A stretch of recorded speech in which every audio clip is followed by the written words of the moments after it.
Hello guys, welcome to the great coders.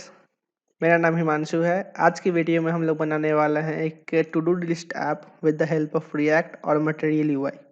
ठीक है, तो फटाक से ऐप का डेमो लेते हैं और आगे बढ़ते हैं। ये हमारी ऐप लोकल होस्ट 3000 पे रन हो रही है।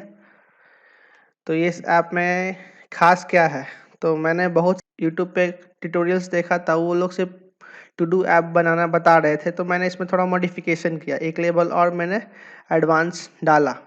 इसमें क्या है कि आप जब भी इसमें एक ऐड करते हैं कोई भी टास्क, मतलब ऐड करके देखते हैं, तो ये मेरा टास्क जब हम यहाँ पे कुछ लिखते हैं और टास्क ऐड करते हैं तो ये मेरा रिमेनिंग टास्क में दिखाता है जो कि कंप्लीट नहीं है।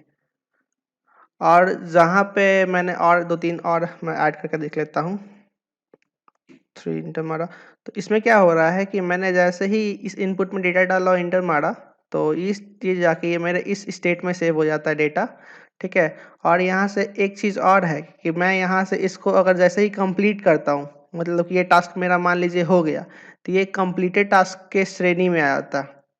ठीक है, ये जो कंप्लीटेड टास्क है ये मेरा टास्क दिखला रहा है कौन सा टास्क हुआ है और कितने बजे मैंने ख़त्म किया है। तो ये बहुत हेल्पफुल होगा हमारे डे टू डे लाइफ में कि ये हम लोग इसको ऐसे यूज़ कर सकते हैं। दूसरी बात कि हम लोग इसमें डिलीट भी कर सकते हैं, कि इस टास्क को हम डिलीट कर सकते हैं और कंप्लीट कर सकते हैं। तो 2 एक्शन परफॉर्म कर सकते हैं एक टास्क पे, और यहाँ पे हम लोग कितना भी टास्क को ऐड कर सकते हैं।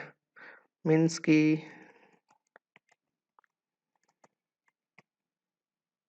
रैंडम टास्क कोई भी नाम डाल सकते हैं और इसको आप डिलीट कर सकते हैं और चेक कर सकते हैं जिससे कंप्लीट हो जाएगा। तो फटाक से ही इसको बनाते हैं। ठीक है, तो आज की वीडियो हम स्टार्ट करेंगे एकदम शुरुआत से। ठीक है, तो ये हम लोग का वीएस कोड है। तो एक टर्मिनल खोल लेते हैं। लेट्स से मेरा ये प्रोजेक्ट खुला हुआ है, फिर भी हम एक नया डायरेक्टरी बनाते हैं और नया npm इंस्टॉल करते हैं। तो एक मैं पीछे आ जाऊंगा और ये मेरी फोल्डर है यूट्यूब टीचिंग के नाम से।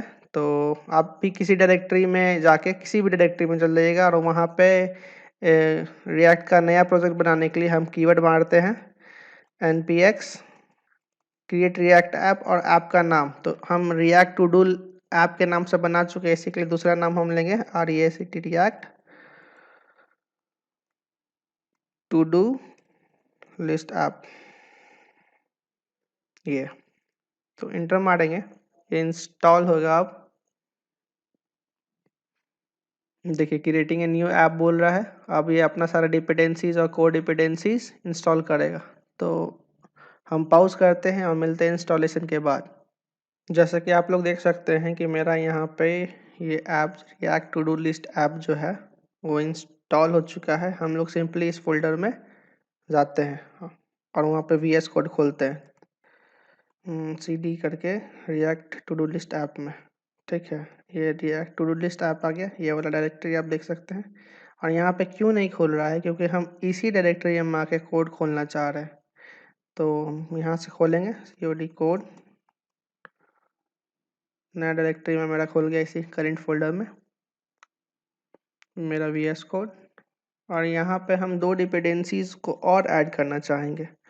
तो फिर से टर्मिनल यहाँ ऑन कर लेते हैं और यहाँ हम लोग इंस्टॉल करने वाले हैं मटेरियल यूआई और मटेरियल यूआई आइकन। एक बार मटेरियल यूआई देख लेते हैं। ये हमारा मटेरियल यूआई है जो कि बहुत अच्छा कंपोनेंट देता है, बिल्ट इन कंपोनेंट देता है, और इसी को यूज़ करके हम ये ऐप बनाए हैं। तो ये एक कॉम्पिटिटर आप कह सकते हैं, बूटस्ट्रैप की तरह ही है। ठीक है, लेकिन बूटस्ट्रैप से अच्छा है और लाइट वेट है। ठीक है, तो उसको इंस्टॉल करने के लिए हम कर सकते हैं कि npm install material UI /core get started के लिए। तो करते हैं इंस्टॉल ये, और इसके साथ साथ हमको चाहिए आइकन्स भी, टिक और डिलीट आइकन चाहिए। तो आइकन्स भी इसी के साथ अलग लाइब्रेरी में आता है। उसके लिए हमको करना पड़ेगा, आइकन्स को भी इंस्टॉल करना पड़ेगा। तो उसके लिए करना पड़ेगा आइकन्स @material UI /icons को भी इंस्टॉल करना पड़ेगा। That's it for this. Install होने देते हैं फिर रिज्यूम करते हैं वीडियो को। जैसा कि आप देख सकते हैं कि हमारी दोनों डिपेंडेंसीज इंस्टॉल हो चुकी है। कोड 4.11.4 और आइकन्स भी 4.11.2। तो अब हम क्या करते हैं कि फटाक से चलते हैं अपने इस मटेरियल यूआई के वेबसाइट पे और देखते हैं कि यूज़ किया क्या क्या है मैंने। थोड़ा सा इसके बारे में जान लेते हैं, ठीक है। तो मटेरियल यूआई आइकन इंस्टॉल हो गया। उसके बाद हम लोगों ने यहाँ पे बेसिकली यूज़ किया है सिंपल सा एक ग्रिड, ठीक है। और ये इनपुट एरिया, ये मेरा इनपुट एरिया बहुत अच्छा लगता है। इसको मैंने अपने वेबसाइट पे भी यूज़ किया है, बहुत बार यूज़ किया है। इसी के लिए बहुत कोजी लुक देता है, स्टैंडर्ड लुक देता है। तो सबसे पहले हम इसको पहले इसमें देखते हैं ग्रिड कि ग्रिड कैसे बनता है। और ये ग्रिड कुछ नहीं है, अगर आपने बूटस्ट्रैप पढ़ा है, बूटस्ट्रैप पढ़े हैं तो ये कंटेनर और जो उसमें हम लोग कोल एमडी लिखते थे ना, तो वही है। फ्लेक्सबॉक्स ही यूज़ करता है ग्रिड। तो ग्रिड यूज़ करने के लिए सबसे पहले हमको देखना पड़ेगा कि कंपोनेंट होता है, ग्रिड का कंपोनेंट होता है एकदम ठीक ठाक ऐसा ही कंपोनेंट होता है कि एक्सेस मतलब स्मॉल साइज़ पे 12 फुल हो जाएगा, स्मॉल साइज़ पे 6 हाफ हाफ रहेगा, 3 ऐसा ही रहेगा। जैसे हम लोग बूटस्ट्रैप यूज़ करते थे सेम टू सेम ग्रिड को हम लोग वैसा ही यूज़ कर सकते थे। ग्रिड यूज़ करने का तरीका ये है कि आप पहले ग्रिड को इंपोर्ट कीजिए मटेरियल यूआई से और बस स्टार्ट हो जाइए इस तरीके से। डिव ना यूज़ करके हम लोग ग्रिड यूज़ करेंगे। तो चलिए फटाक से अपना हम लोग डायरेक्टरी बना लेते हैं यहाँ पे। उससे पहले यहाँ का सारा माल डिक्लटर करना पड़ेगा, जो चीज़ हम लोग को नहीं चाहिए। तो हम लोग को ये सेटअप टेक्स्ट नहीं चाहिए, ये नहीं चाहिए, लोगो नहीं चाहिए, एसवीजीए, फिर ये टेस्ट नहीं चाहिए, इसको डिलीट कर दिए। ठीक है, डिलीट हो जाओ भाई। हम लोग app.js खोलेंगे। ये हेडर वाला सेटिंग अपना डिलीट कर देना है और चाहे यहाँ पे हम लोग सिंपल लिख देते हैं h1 में हेलो ग्रेट कोडर्स। सेव नहीं करूँगा और भी बखेरे हैं यहाँ पे। index.js में जाके इसको हटाना। All okay, all set well. अब जाके हम लोगों का जो ये ऐप है चलने लायक हुआ है, तो बस सेव करते हैं। यहाँ एक वार्निंग बता रहा क्यों। अच्छा लोगो, चलिए लोगो भी हटा दिए। सेव ऑल करते हैं और इस चीज़ को हम लोग चला के देखते हैं ब्राउज़र में। npm start. तो एक मेरा लोकल होस्ट बिजी है 3000 पे, तो हम इसको बोलेंगे हाँ हमको दूसरा चाहिए। तो ये मेरा एग्जाम्पल ऐप, ये मेरा current app hello great coders. तो इसको इसमें बनाना, ठीक है। सबसे पहले हम क्या करेंगे कि इस चीज़ को, ये फॉर्म कंपोनेंट को हम लोग बना लेंगे। तो इसमें क्या ये एक मतलब एक कह लीजिए कंटेनर कह लीजिए कि क्या कह लीजिए। तो कंटेनर में है एक टेक्स्ट है। टेक्स्ट मटेरियल यूआई में हम लोग लिखते हैं टाइपोग्राफी के जैसा। टाइपोग्राफी से हम लोग टेक्स्ट लिखते हैं। ये टाइपोग्राफी भी बहुत टाइप की है। हेडिंग इतना बड़ा होता है, S1 S2 एकदम सेम साइज़ है। तो टाइपोग्राफी में दो प्रॉप्स होते हैं, एक वेरिएंट और एक कंपोनेंट होता है। तो मैं डेमो दे के दिखलाता हूँ पहले आपको, ठीक है। तो यहाँ हम लोग डायरेक्टरी बनाएंगे फटाक से पहले। उसका नाम दे देते हैं कंपोनेंट्स। कंपोनेंट्स में एक हम पहले कंपोनेंट बनाएंगे फॉर्म कंपोनेंट GSX। और इस कंपोनेंट को हम फंक्शनल रखना चाहेंगे, तो फंक्शनल कंपोनेंट रखने के लिए हम लोग को लिखना पड़ता है RFC। और जिन लोग को नहीं पता है कि RFC क्या होता है, तो ये एक मेरा रिएक्ट का टेम्पलेट है स्निपेट बनाने के लिए। वो एक्सटेंशन मैं दिखाऊंगा। तो ES7 रिएक्ट रिडक्स शायद ये है कि सिंपल इसको आप डाउनलोड कर लीजिएगा और फिर आप जो मेरे साथ साथ जो कोड कर रहे हैं, जैसा मैं कोड कर रहा हूँ 3 वर्ड में पूरा स्निपेट आ जाने वाला, वो आप भी कर सकते हैं, ठीक है। तो यहाँ हम फंक्शनल कंपोनेंट देते हैं और इस कंपोनेंट को हम इंपोर्ट कर लेंगे अपने ऐप कंपोनेंट में। एक बार सम सॉर्ट ऑफ सारा सेटिंग हो जाए, हेलो वर्ल्ड हटा के यहाँ पे हम सिर्फ ऐप कंपोनेंट को ही लेंगे। इसको इंपोर्ट कर लेते हैं।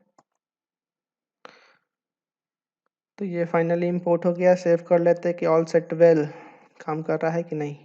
ठीक है, तो फंक्शनल कंपोनेंट आ गया, मतलब मेरा काम कर रहा है। अब इसमें हमको 2-3 चीज़ बनाना है। ठीक है, head over to the functional component. इस डिव को हटा देंगे, डिव नहीं चाहिए। अब हमको यहाँ पे सिंपल सी चाहिए एक ब्लॉक लेवल एलिमेंट, जो कि हम लेंगे बॉक्स। ये एक ब्लॉक लेवल एलिमेंट होता है और इसको इंपोर्ट करना पड़ता है मटेरियल यूआई से। इसको यूज़ करने का ये फ़ायदा है कि इसमें बहुत सारा प्रॉप्स है, मतलब मार्जिन देने के लिए प्रॉप्स है कि एम इतना करके हम इसमें 1 चाहे 2 चाहे 3 कुछ भी मार्जिन दे देंगे, तो ये कंटेनर हर तरफ से मार्जिन दे देगा। इंस्टेड ऑफ कि हम लिखे डिव फिर उसमें क्लास डाले स्टाइल डाले, उससे हम लोग बच जाते हैं, ये हम लोग का टाइम बचाता है। सिंपल सी बात ये है। तो अभी हमको यहाँ पे एम्प्टी मार्जिन टॉप चाहिए ऊपर से, तो मार्जिन टॉप मैंने ऊपर से ले लिया। और अब मेरे एक रो चाहिए, तो रो बनाने के लिए हम लेंगे ग्रिड। रो बनाने के लिए हमको लेना पड़ता है ग्रिड, और ग्रिड को पहले इंपोर्ट कर लेते हैं मटेरियल यूआई से, कोड से। ठीक है, तो और यहाँ पे हम लिखेंगे कंटेनर। ठीक है, तो फटाक से पहले देखिए ग्रिड होता कैसे, ग्रिड काम कैसे करता है। अगर हमको ऐसा ग्रिड चाहिए तो पहले ग्रिड कंटेनर लिखना पड़ता है, उसमें क्लास डालिए ना डालिए, और स्पेसिंग, ये स्पेसिंग जो है वो डिनोट करता है इसको, ये स्पेसिंग को। स्पेसिंग बीच में कितना स्पेस है, तो 2 रखना चाहते हैं तो इतना स्पेस, 3 रखना चाहते हैं तो इतना। और इसका 1 का मतलब होता है 8 पिक्सल। थीम के 1 का मतलब होता है 8 पिक्सल। ये आप इसका डॉक्यूमेंटेशन पढ़ेंगे, मटेरियल यूआई का डॉक्यूमेंटेशन पढ़ेंगे सारा, तो आपको एक अंदाज़ा हो जाएगा। तो यहाँ से हमको यूज़ करना है इसी तरीके से। तो ग्रिड तो एक हो गया, मान लीजिए मेरा रो, और इसके अंदर आइटम देना पड़ता है कुछ इस तरीके से, जैसा कि यहाँ दे रहे हैं। तो एक्सेस इक्वल टू 12 का मतलब होता है स्मॉल साइज। अब मेरा 600 पिक्सल से मेरा विड्थ नीचे हो जाएगा, तब ये काम आएगा। तो इसमें एक्सेस भी है, एसएम भी है, एलजी भी है, एमडी नहीं है। एमडी इसमें डालना पड़ता है। एमडी मतलब 768 से 992 से 768 तक एमडी उसको डालना पड़ता है। इसमें क्या है, 992 से 600 पिक्सल तक एक ही है एसएम, और वो हम लोग बना भी सकते हैं, उतना कोई बड़ी बात नहीं है। तो हम इसको ग्रिड यूज़ करते हैं फिलहाल। इस ग्रिड में हमको चाहिए फुल लेंथ का एक कॉलम।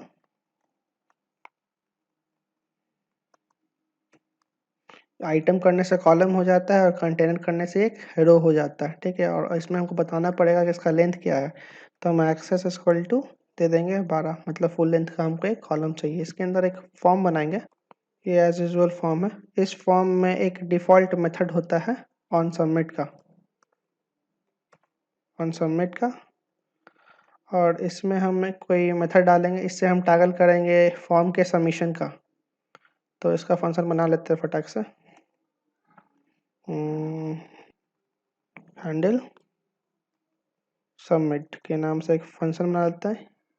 ये एक एरो फंक्शन होगा।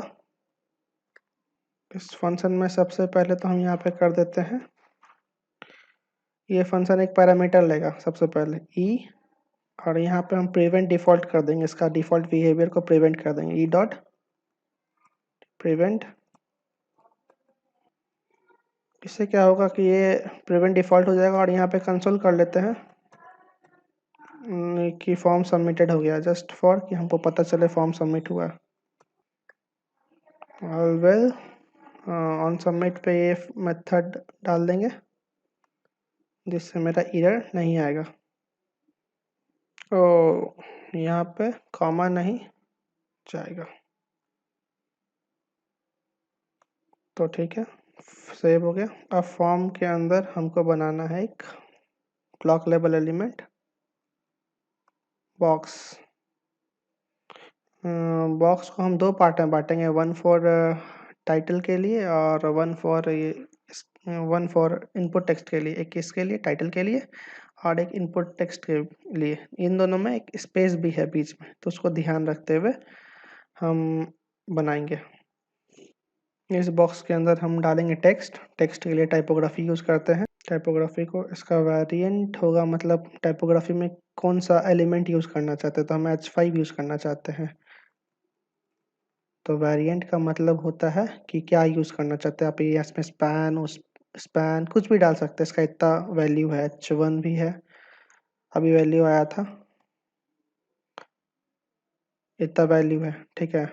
तो जो हमको चाहिए फ़िलहाल H5 चाहिए। और यहाँ से कलर भी हम सेट कर सकते हैं। कलर इक्वल टू हम डाल सकते हैं प्राइमरी, और यहाँ पर टाइटल लिख देते हैं। तो फॉर्म देने के लिए हम ग्रेड यूज़ करेंगे। ग्रेड एज ए कंटेनर, पहले रो बनाने के लिए, और इस ग्रेड के अंदर आइटम डालेंगे। आइटम इसका विथ हम जो रखना चाह रहे हैं वो हम रखना चाह रहे हैं थोड़ा छोटा, फुल विथ नहीं चाहिए। तो इसी के लिए access equal to 8, access equal to 8। और ये सब चीज़ के लिए, मतलब सारे डिवाइस सारे विथ के लिए ये सेम ही रहेगा। अगर आप बढ़ाना चाहते हैं तो इसको ऐसे भी कर सकते हैं, ऐसा मतलब 600 पिक्सल पे क्या चाहिए। तो मान लीजिए 600 पिक्सल पे भी 8 लिखते हैं, फिर हम लिखते हैं LG भी 8, और एक्सेल मतलब लार्ज साइज 1280 पिक्सल के बाद का साइज, उस पर भी हमको 8 कॉलम का चाहिए लेंथ। तो सब में 8 8 8 है। तो ये अगर सब में आपको सेम चाहिए तो तीनों को लिखने का ज़रूरत नहीं है। जो हाईएस्ट होगा, जो लास्ट डिफाइन होगा कॉलम का शेप, वो सबके लिए एप्लीकेबल हो जाएगा। अब इस फॉर्म में हमको चाहिए इनपुट वाला फील्ड। तो ये इनपुट वाला फील्ड को कहते हैं हम टेक्स्ट फील्ड कहते हैं। यहाँ पे अगर आप आइएगा मटेरियल यूआई पे और टेक्स्ट फील्ड सर्च कीजिएगा, यहाँ पे टेक्स्ट फील्ड सर्च कीजिएगा तो टेक्स्ट फील्ड आ जाएगा। टेक्स्ट फील्ड यहाँ ये है। टेक्स्ट फील्ड ये ऐसा होता है, 3 टाइप का होता है। एक स्टैंडर्ड होता है, फील्ड होता है, और ये आउटलाइन होता है। तो हम इसको यूज़ किए हैं आउटलाइन। तो ये आउटलाइन वाला कोड उठाते हैं, simply copy it from here and paste it there. Text field को आप इंपोर्ट कर लीजिए मटेरियल यूआई से, पर इंपोर्ट हो गया टेक्स्ट फील्ड। और इसका जो आईडी है इसको हम चेंज कर देते हैं, आईडी डाल देते हैं अपना। और ये लेबल मतलब कि आउटलाइन लिखा हुआ है, तो इसको हम बदल के कर सकते हैं। और ये इसका वेरिएंट मतलब किस तरह का आपको चाहिए। तो इसको एक बार चेक कर लेते हैं अपने हम ब्राउज़र में आए, और ये बिल्कुल अलाइन इस सबका बहुत ही ख़राब है। तो इसका अलाइनमेंट हम लोग सही करते हैं और इसको इस तरीके से बनाते हैं। इस सब का अलाइनमेंट सही करने के लिए हमको इस कंपोनेंट का स्टाइलिंग करना पड़ेगा। तो स्टाइलिंग करने के लिए हम यूज़ करेंगे मेक स्टाइल्स का। तो मेक स्टाइल देख लेते हैं। इसमें मेक स्टाइल एक कंपोनेंट है जिसे हम हाई ऑर्डर, मतलब एक हुक है जिसे हम हाई ऑर्डर कंपोनेंट को स्टाइल कर सकते हैं कुछ इस तरीके से। मेक स्टाइल को इंपोर्ट कर लिया। मेक स्टाइल एक फंक्शन है जो कि थीम एज ए पैरामीटर लेगा और रिटर्न करेगा एक ऑब्जेक्ट।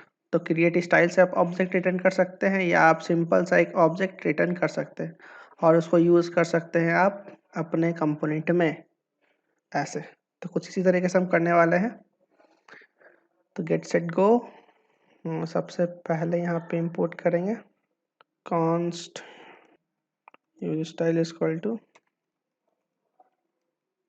मेक स्टाइल को इंपोर्ट करते हैं। इंपोर्ट हो गया।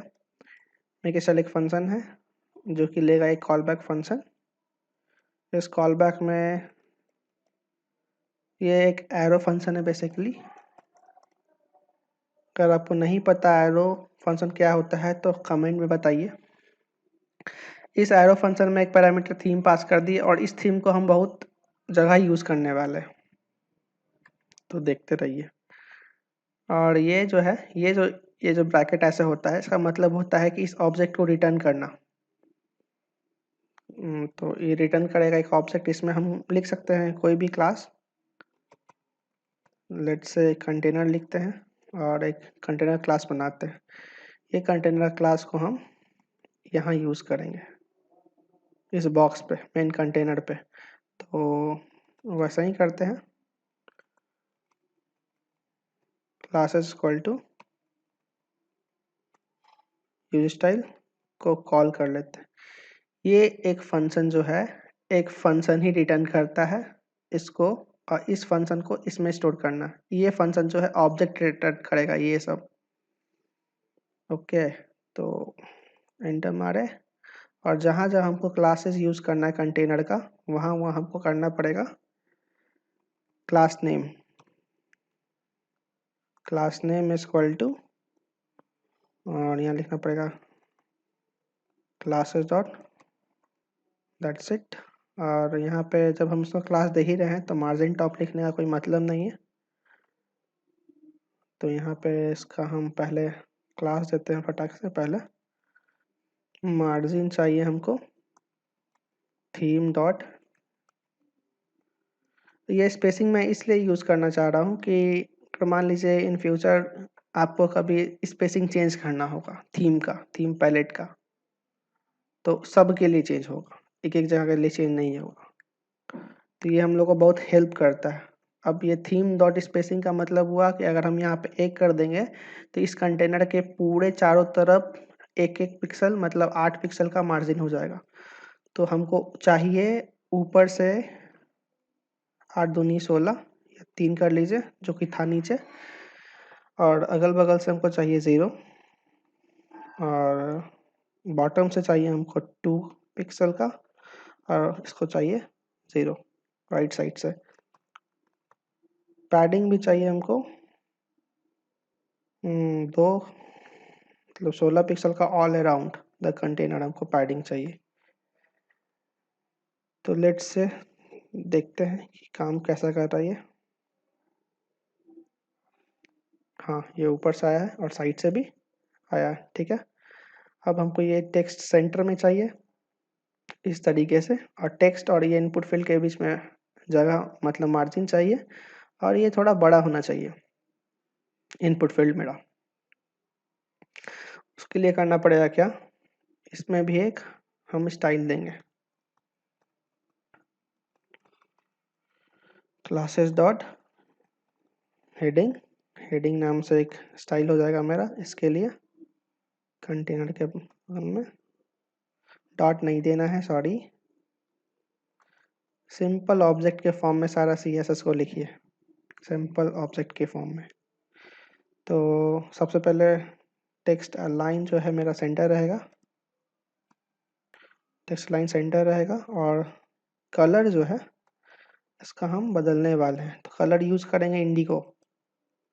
ये इंडिगो कलर हमको मटेरियल UI से इंपोर्ट करना पड़ेगा, और इंडिगो में मैंने डालना है अभी 500। ये कलर हो गया। और इस मतलब इस हेडिंग से हमको स्पेस भी चाहिए ना, इस हेडिंग से इस ग्रिड का, कंटेनर का स्पेसिंग चाहिए। तो उसके लिए हम करेंगे मार्जिन बॉटम हम दे देंगे थीम डॉट स्पेसिंग 16 पिक्सल। और जब हम इसका हम स्टाइल कर ही दिए हैं तो भी इस बॉक्स की आवश्यकता नहीं है, I think so. Let's say okay करते हैं। और अब क्या है कि इसको फुल विड्थ बनाने के लिए इसका प्रॉपर्टी यूज़ करना पड़ेगा हमको। पहली बात, इसका प्रॉपर्टी होता है फुल विड्थ, और ये एक बूलियन प्रॉपर्टी है, इसको हमको ट्रू करना पड़ेगा, और इसका थोड़ा साइज़ जो है, साइज़ बिगर लग रहा है तो उसको हमको करना पड़ेगा स्मॉल। चेक करते हैं। अब ये जो टू डू लिस्ट ऐप है ये सही लग रहा है, बस हमको ये जो ग्रिड है इसको बीच में करना है इस तरह से। ठीक है, किया जाएगा। तो ये जो ग्रिड कंटेनर जो है मेरा, इसमें एक प्रॉपर्टी आता है जस्टिफाई का। Justify is basically justify contents को ही करता है, अलाइन करता है। तो इसको हम सेंटर कर देंगे और दैट्स इट। ये मेरा सेंटर पे हो गया। दोनों के बीच में स्पेस थोड़ा और जाना चाहिए, तो स्पेस बढ़ा देते हैं, बॉटम कर देते हैं 3। अब क्या करते हैं कि एक फॉर्म कंटेनर को भी एक क्लास दे देते हैं।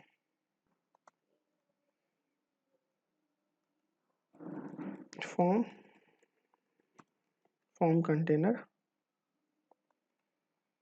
और इसको नीचे रखेंगे हम कंटेनर के नीचे। ये स्टाइल ऐसे डिफाइन करने का ये मतलब है कि जिस तरीके से हमने यूज़ किया है स्टाइल को, जैसे पहले कंटेनर है, फिर फॉर्म कंटेनर है, हेडिंग है, तो इस अलाइनमेंट में अगर हम लोग स्टाइल डिफाइन करेंगे तो आसानी होता है देखने में कि एक सीक्वेंस बना रहेगा स्टाइल का।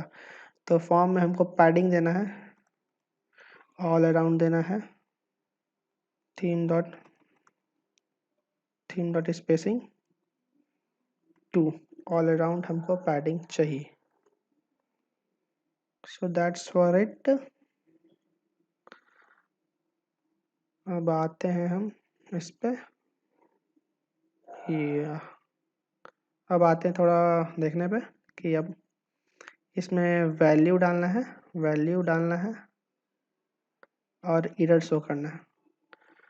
तो इसका वैल्यू एक्सेस करने के लिए हमको यूज़ करना पड़ेगा वैल्यू प्रॉपर्टी।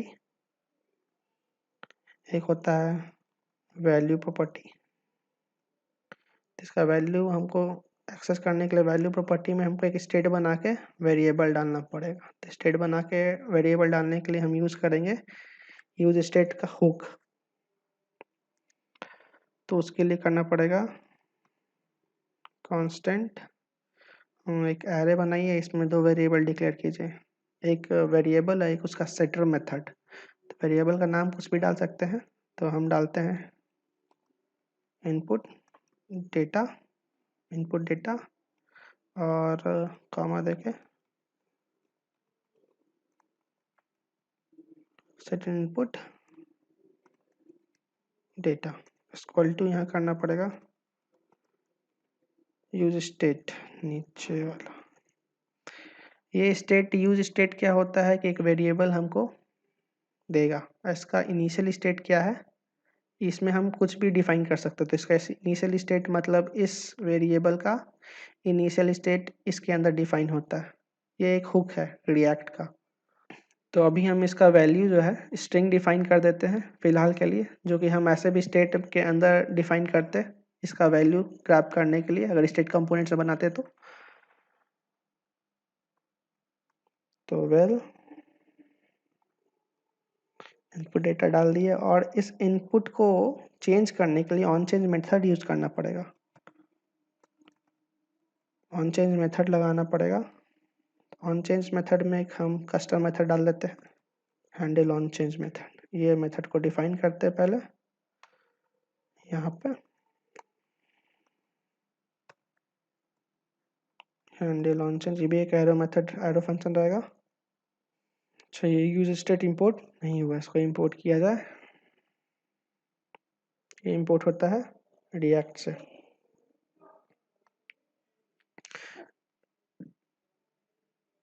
तो इनपुट डेटा ये हो गया, हाँ यहाँ कर रहे थे ना, हाँ। ये ऑन चेंज मेथड जो है एक इवेंट लेता है, और इस इवेंट के अंदर टारगेट प्रॉपर्टी होती है।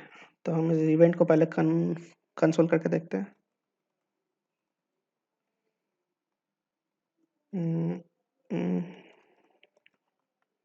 इवेंट ई डॉट टारगेट एक प्रॉपर्टी होता है ई डॉट टारगेट। तो इसको पहले कंसोल करके देखते हैं। जब इसमें हम कुछ भी टाइप करेंगे लाइक दिस, कुछ भी टाइप करें और इसमें वैल्यू टाइप नहीं हो रहा है क्योंकि हमने अभी तक ऑन चेंज मेथड जो है मेरा वो काम नहीं कर रहा है। तो E dot target dot value जहाँ पे हम मान लीजिए इसका एक टारगेट के अंदर वैल्यू प्रॉपर्टी होता है, हम बेसिकली करते क्या है कि इस वैल्यू को पकड़ के इस इनपुट फील्ड में डाल देते हैं, इसमें जो इसको रिप्लेस कर देता है स्ट्रिंग एज ए स्ट्रिंग में। तो करते हैं यहाँ से हैंडल चेंज में कुछ नहीं होता भाई, ये जगह सेट इनपुट डेटा में हम यही करेंगे कि ये जो टारगेट डॉट वैल्यू को अपडेट कर देंगे एक सिंगल इवेंट पे, एक सिंगल क्लिक पे। रिलोड किया, जैसे मैं देखिए लिख रहा हूँ तो ये काम कर रहा है। तो कुछ भी लिखिएगा तो काम करेगा, ठीक है। वेल हो गया। अब क्या करना है कि हमको इसमें एरर शो करना है और हम इसको डिस्ट्रक्चर भी कर सकते हैं। तो इवेंट में हम ई ना लिख के सीधा इसको टारगेट ही डिस्ट्रक्चर कर लेते हैं, टारगेट जहाँ से हमको ई हटाना पड़ेगा। वेल सेट को ऑन चेंज मेरा मेथड काम आ गया। अब हमको एरर दिखलाना है, तो एरर दिखलाने के लिए हम आएंगे पहले यहाँ पे टेक्स्ट फील्ड पे, टेक्स्ट फील्ड पे, और एरर शो करने के लिए हम लोग को यहाँ यूज़ करना पड़ता है ये, हम लोग को बेसिकली ये वाला एरर दिखलाना है। तो ये एरर दिखलाने के लिए नीचे से सेकंड, ये एरर्स का जो ये प्रॉपर्टी है इसको ट्रू होना पड़ेगा।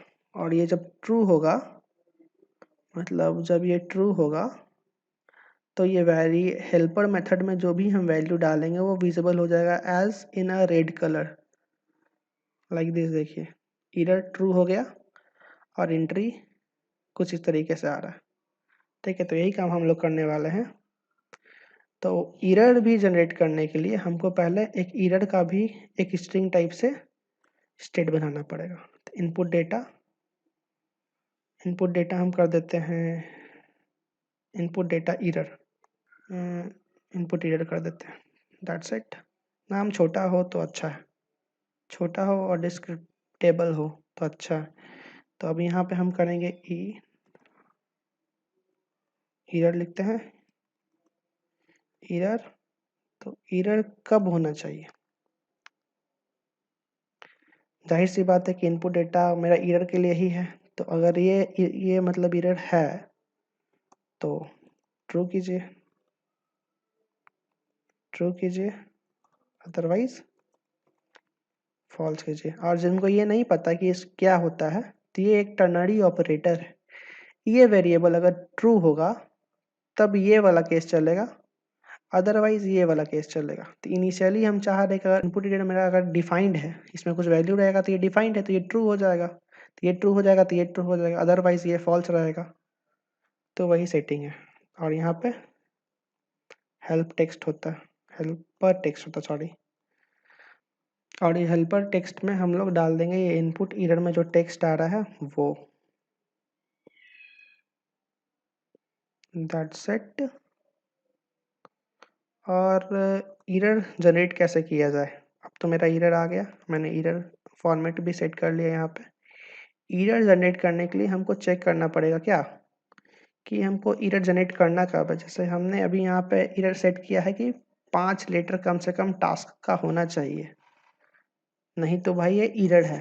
तो जनरेट कर दीजिए एक एरर कि यूज़र को एक पता चले कि नहीं कम से कम 5 लेटर का एक टास्क होना चाहिए, चाहे 5 से ज़्यादा होना चाहिए। तो हम क्या करेंगे कि जहाँ पे मेरा ऑन चेंज हो रहा है, मतलब हैंडल ऑन चेंज मेथड जहाँ हम यूज़ कर रहे हैं, यहीं पे हम चेक करने वाले हैं पहले कि टारगेट डॉट वैल्यू जो है,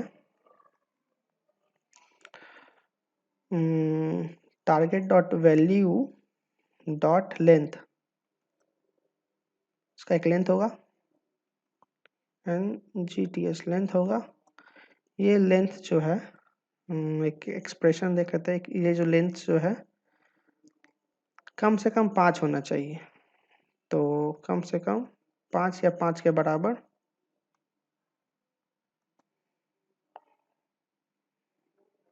5 या 5 के बराबर हो तभी एरर देना है। तो 5 के बगैर 5 से मतलब छोटा है, कहने का ये मतलब है कि अगर जो इसका लेंथ है 5 से छोटा है, मतलब जो टास्क का मेरा इनपुट डेटा आ रहा है वो 5 से छोटा है, तो अब भाई आप एरर जनरेट कीजिए सबसे पहले तो। और एरर जनरेट कीजिए या इसमें लिखिए मस्ट हैव 5 कैरेक्टर। यहाँ पे एक वैलिड टास्क लिखते हैं, टास्क एटलीस्ट है 5 कैरेक्टर लिखते हैं, छोटा सा रहे तो अच्छा है। CHRACTER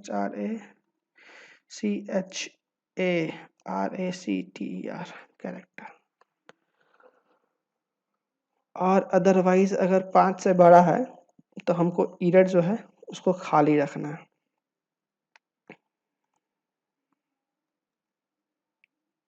तो क्या कीजिए, इसको आप खाली कर दीजिए। खाली रहेगा तो एरर सेट नहीं होगा, एरर सेट नहीं होगा तो मेरा नीचे एरर का जो वैल्यू है ये ट्रू नहीं होगा, ट्रू नहीं होगा और ना ट्रू होगा और ना ये चलेगा। बस इतना ही तो करना है। देखते चेक करके, मान लीजिए हमने at least 5 character error one, 5 character जैसे ही लिखा मैंने वन, 5 कैरेक्टर तक ठीक है। और छठा पे चल जाता है। तो ये हो गया यहाँ तक फॉर्म, मेरा कंपोनेंट फॉर्म तैयार है। फॉर्म का जो इनपुट डेटा है अब मेरे को इसको उठा के एक एरे बना के इस कंटेनर में शो करना है। तो वीडियो थोड़ी लंबी हो जाएगी तो देखिएगा ज़रूर, नहीं तो मैं कोशिश करूँगा कि इसका पार्ट बाय पार्ट बांट दूँ। ऐप जो है देखने में तो ठीक लग रहा है, इसमें नो डाउट कोई दिक्कत नहीं है।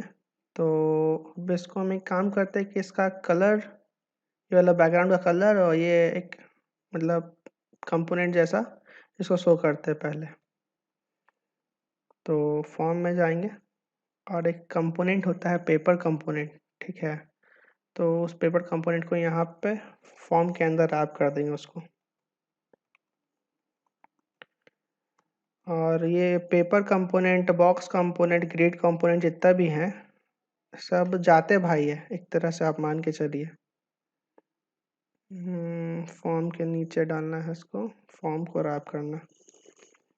इस पेपर का एक प्रॉपर्टी होता है एलिवेशन।